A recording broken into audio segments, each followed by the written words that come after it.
Good morning. Welcome to another episode of the Thursday Thread. I'm Andy Lockwood, joined by CPA business guru Neil Gilmet. Good morning, Neil. Good morning, Andy. I'm very excited for today's topic. You have a lot up your sleeve, your proverbial sleeve. You're going to be talking about what I would call the myth of busy season. So take it away. What do you mean by busy season, and how can you help clients manage that, or CPA firms manage that? First of all, busy season is the bane of the profession. And you'll all have to excuse me because I have laryngitis. But I will get through it today just by working harder. I started with the CPA, working with CPAs 40 years ago. And I got introduced to my first busy season when 3 of the CPAs that were buying clients from me cut me off. We don't want to buy any more clients. I said, why? He said, well, it's busy season. I said, so what? Well, we can't take on new clients during busy season. I said, why not? He said, because we're too busy. I said, what are you busy doing? Taxes. Okay. So I took their word for it, and I took a hiatus from January till May, which did not help my cash flow. So I decided to figure out a little bit more as I went through the years. I started looking more and more into it. And the more I got involved in working with CPA firms internally to solve the problem that we can't take any more business, I began to see why tax season or busy season does not have to be busy. It doesn't have to be. And as I said, a lot of CPAs begin to experience May exhaustion in November. And today we're going to demystify that and get rid of that and talk specifically about why it is, what we can do, and then we're going to talk about how to do it. Let me explain it the simplest way I can. Over the years, I came to a simple conclusion. The reason you're experiencing difficult busy seasons is because your practice controls you. You don't control it. That is the bottom line reason busy season does not have to be busy. Now, they're not in control at all. Their clients are in control. And believe it or not, I just picked up a referral to a CPA. And I went to speak to him last fall, November, October. He was in a hospital. And he was in a hospital with pancreatitis. When I spoke to him, he said this is his second year in the hospital with pancreatitis. He skipped 1 year. But 2 years ago, he was in for 9 days. And this time he was only in for 3 days. And it's the stress of busy season. Sure. I've had clients that have gotten ulcers, divorces, heart attacks, death, because busy season, and it just doesn't have to be. So let's talk about the key reason why. One of those old-fashioned things called the belief system. As Henry Ford said, if you think you can or you think you can't, you're probably right. And one of the things that I'd like to bring up is that the problem with belief systems are they're limiting. But if you believe them, you believe you can't get beyond them. Let me give you an example of the biggest limiting belief system that I know of. For thousands, literally 1,000 years, people did not believe, the athletic world did not believe you can break the 4-minute mile. And academia and medicine backed it up. Doctors said that man is not capable of speeds in excess of 4-minute mile. That physically can't be done. And they go all the way back to the Greeks running miles, and they couldn't run 4-minute mile. So Running. Okay, because I was going to say, Neil, I could drive a 4-minute mile right now. Yeah, right. No, running a 4-minute mile. Oh. And for 1,000 years, it was believed. In fact, there were times in history where people actually tied a bull behind them, thinking that would be the incentive to get by the 4-minute mile. and it didn't work. And all of a sudden, in May 5th, I think it was, in 1954, some guy named Roger Bannister broke the 4-minute mile. 3 minutes, 59 seconds, and 3:59.4 seconds. And a year later, less than a year later, someone else did. And then a month later, someone else did. Until today, there are even high school kids that can break the 4-minute mile. But for 1,000 years, it couldn't be done. So that is the power of belief systems. And the biggest thing I've seen with CPAs is they allow that belief system to absolutely cripple them. So now you're talking about the belief that busy season's coming and there's nothing I can do about it, and I'm just going to have to gut it out and get the pancreatitis and, and stress and all that. Gut it out, got to deal with it. Helpless. Nothing I can do about it. Yeah. Nothing I can do. And if they think there's nothing they can do, they're right. Well, we're going to talk about today a bunch of different things. And one of the biggest things is that it's hard to believe, but they allow their clients to determine when they're going to work. Well, I think it's good service, right? Well, it's gathering the material. They have to gather the information to do the returns. Of course. And the clients don't always cooperate.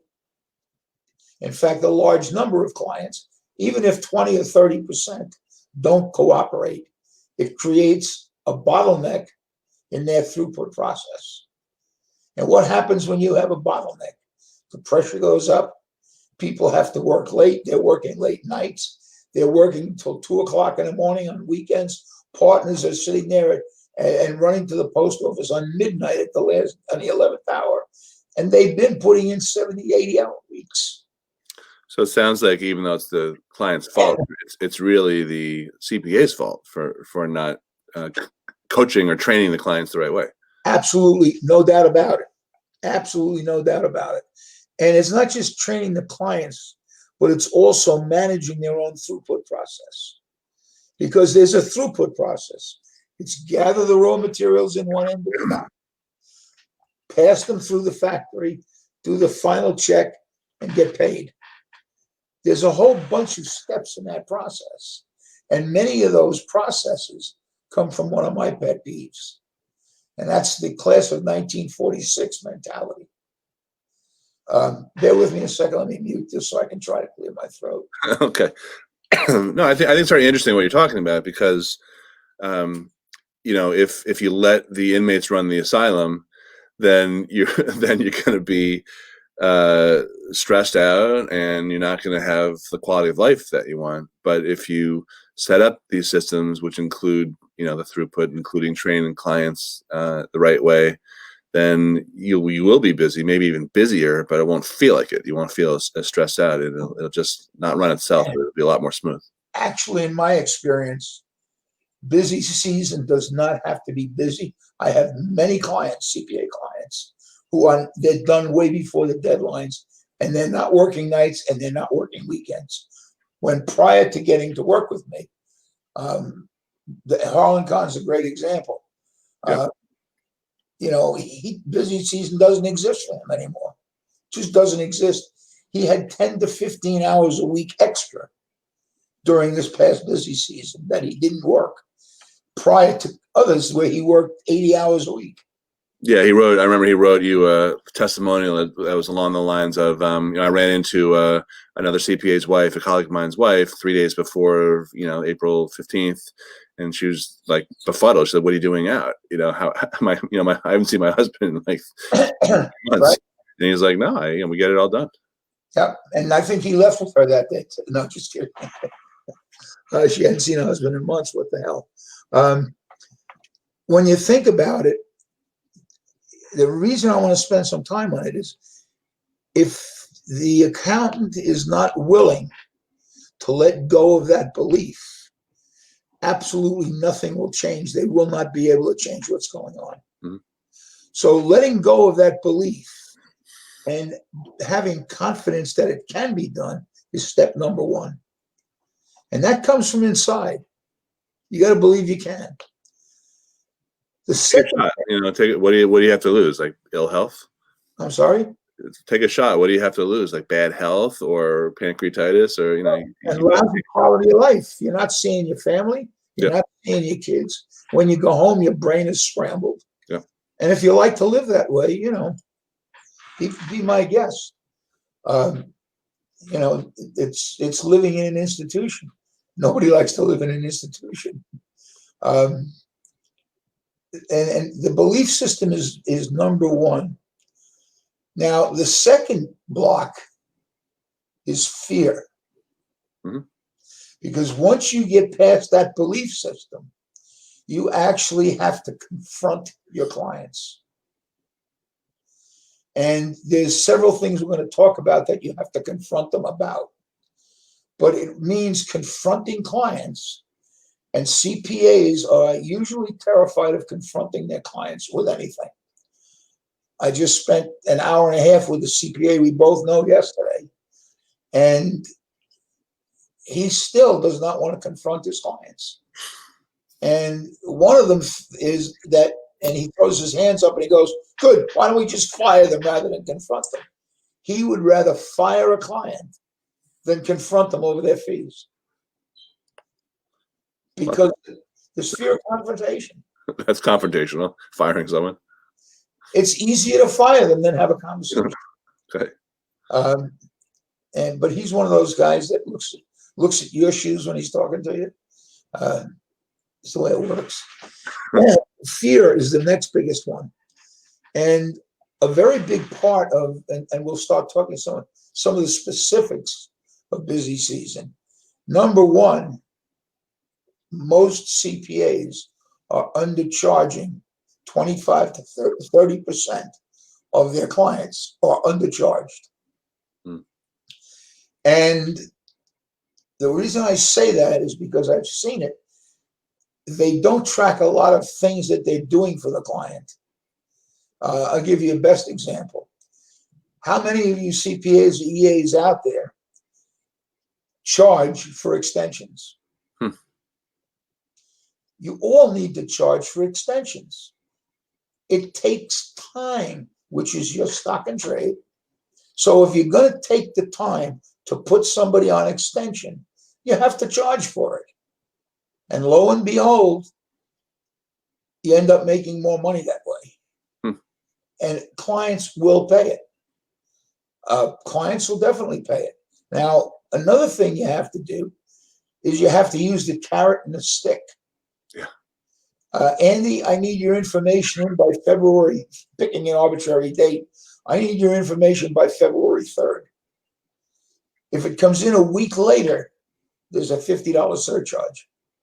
If it comes in 2 weeks later, there's a $100 surcharge.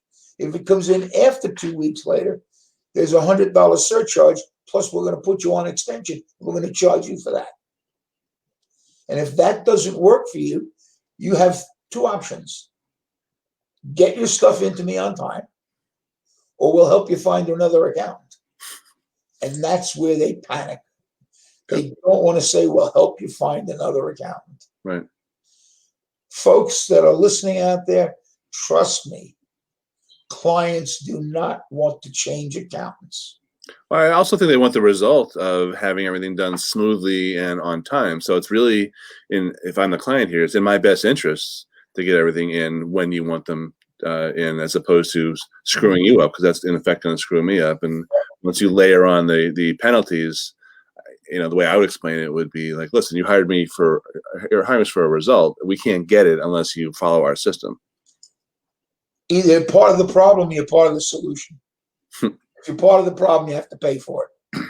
You can jerk me around, but you have to pay me for it. Here's the problem. Clients don't understand what happens in a CPA firm, the process, tax return. They put the information in, you push a button, it's done. Yeah, they don't want to know, though. I mean, why would I want to know? Yeah. But here's the problem. When you start to create a bottleneck, which happens, the bottleneck means it still has to get done. Mm-hmm. And what you end up doing is stressing your staff. You end up paying overtime. You end up making more mistakes, which creates more problems. It's just it's tumbleweed thing. Mm-hmm. So But the accountants, for some reason, are reluctant to confront their clients. In my experience, when you confront clients with the things we're going to be talking about today, maybe 10% will leave you. Maybe. Because there's some facts out there that, number one, people don't like to go to their accountants. They like to go to their accountants about as much as they like to go to the dentist. So one of the big problems is in that class of 46 mentality is if you still have clients coming in and doing their tax returns, you're shooting yourself in the foot. And what I hear from the CPAs is, oh no, they want to come in. Wrong. And when I finally get the CPA firm to tell the clients, we're not taking appointments anymore. You deliver it by mail, by email through our portal, or by messenger. And then if we need to speak to you, we'll connect it with you on the phone. The clients say, oh, thank God, I don't have to come in. And they're shocked. They thought the clients wanted to see them. Yeah. And the other thing is, you need to understand and believe that people feel about the same apprehension changing accountants as my wife and 4 daughters felt about having to change to a new OBCYN when I retired. I mean, talk about panic in a household. And the same fear of changing accountants exists out there. So let go of confronting your clients because you're afraid they're going to leave. 90% of them won't leave. Listen, I can think of another benefit to having that conversation, which is that maybe your client will respect your time and professionalism a little bit more too. If you take a stand and say, like, look, this is not how this takes time away from my family. It's rough on my staff. No one, I don't think any good client that you would want would feel callous about that and be like, yeah, it's okay. That's your problem, not mine. I think instead they don't want to be the bad guy. Who wouldn't agree and say, oh yeah, I'm sorry, I didn't realize that.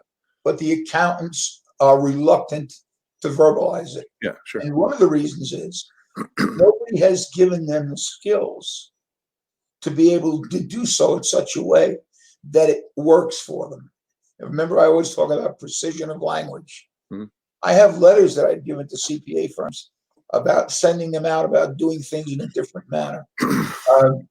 It's about how you say it that makes the difference, not what you say.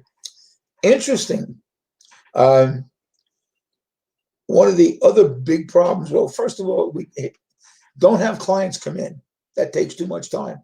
It sucks up your time. Yep. Because you always have to talk to them about their kids, about your kids. Clients don't come in. That's number one. Number it's easier now in a pandemic. You can. Oh yeah. They found out it's possible. Yeah.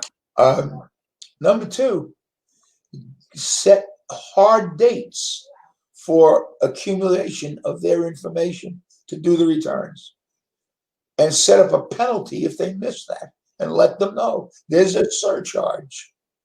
Why? Because if you procrastinate, it becomes my emergency.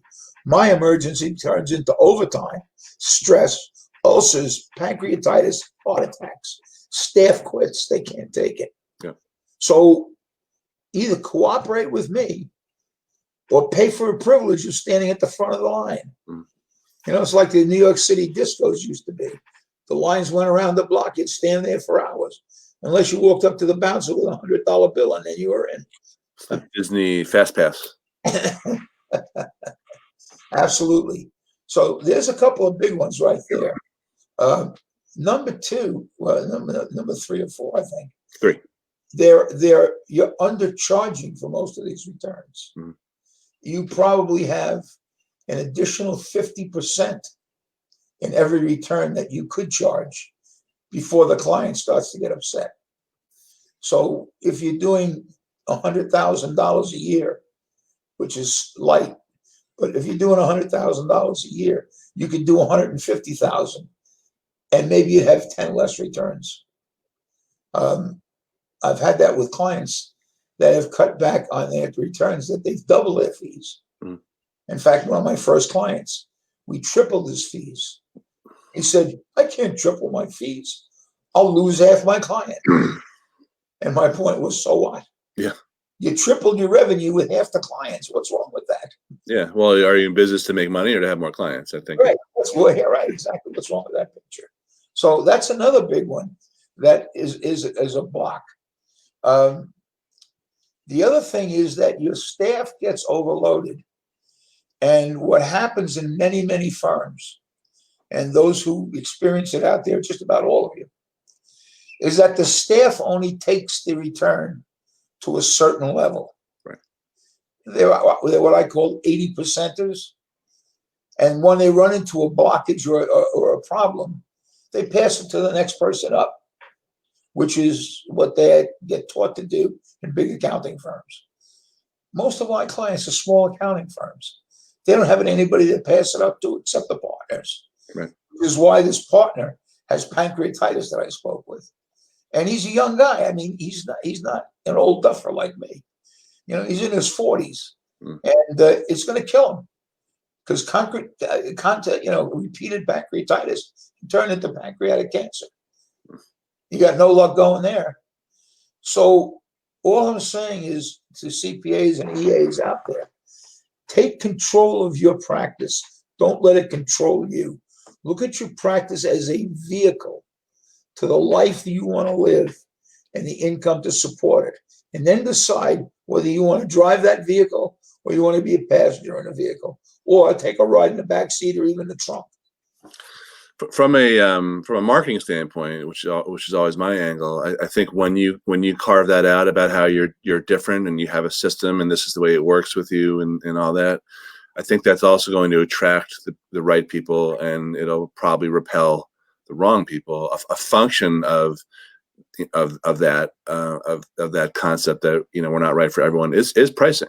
Pricing is marketing. If you are on the higher end, that's a signal to the marketplace that you value your own time and you provide great results for your clients. If you're El Cheapo and cut rate and you're always willing to do things to cut your prices and negotiate and all that, that gives off the air of desperation, and your clients won't respect you that way too. In my experience, it's also a decision.